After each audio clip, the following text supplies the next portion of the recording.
Hello बच्चों, let's read the question. The question is in ear pinna and ear lobe are part of option A inner ear, option B outer ear, option C middle ear and option D none. ठीक है बच्चों, सो इस question के अंदर हमें पूछा है कि जो ईयर पिना और ईयर लोब है वो ईयर के कौन से पार्ट के भाग हैं, यानी उसके कंपोनेंट्स हैं।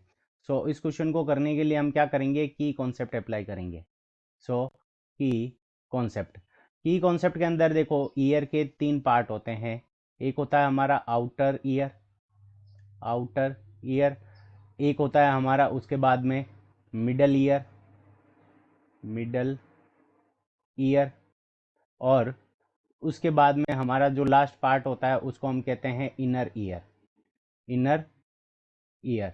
अब देखो, जो हमारा आउटर ईयर होता है इसके अंदर हमारा क्या होता है कि ईयर पिना ईयर पिना year pinna and ear lobe, year pinna and ear lobe. तो ये दोनों हमारे क्या आते हैं, इस आउटर ईयर के अंदर ये दोनों पार्ट आते हैं।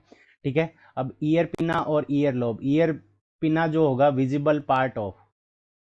विजिबल ईयर पिना को हम क्या कहते हैं, विजिबल पार्ट